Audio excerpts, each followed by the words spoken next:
Your learning experience can be compared to being on a roller coaster ride with multiple loops. Each loop increases in height as it progresses toward your ultimate goal.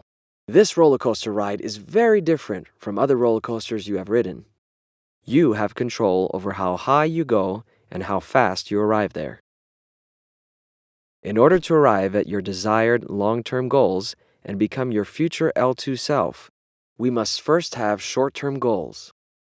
Let's begin with what gets this ride started and moving to your desired educational destination. You begin by deciding to participate in an educational experience. Right now, your educational experience is to learn English at the ELC. The power that drives the cart throughout the entire ride is your own motivation. Whose responsibility is it to get the cart started and moving forward?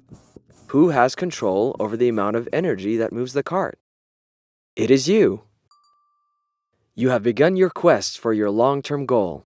You have demonstrated initial motivation. How much motivation do you have right now? Will you be motivated enough to make it up and around the first loop and accomplish your first short-term goal? Let's now discuss the second part of your ride. It will be the hardest but most rewarding part if done well.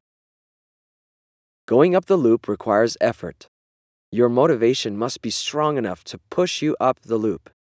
You must increase the amount of effort you put into your learning. You know that as you put more effort into your learning, you will be able to reach your short-term goal. At this point in the roller coaster ride, you have exerted enough effort to reach the top of this loop. This point on the ride can be the most thrilling and satisfying part. You can experience the high and exhilaration of having achieved something by your own motivation and efforts. You must recognize the results of your efforts and motivation in a positive way. Next, on the way down the other side of the loop, you use your awareness of your efforts to recalibrate and to prepare yourself to reach your next short-term goal. Reaching your next short-term goal will require you to repeat the roller coaster cycle of more motivation, more effort, and increased vision to continue progressing and enjoying this educational roller coaster until you reach your long-term goals and become your desired future L2 self. Your future self is depending on your present self to create it.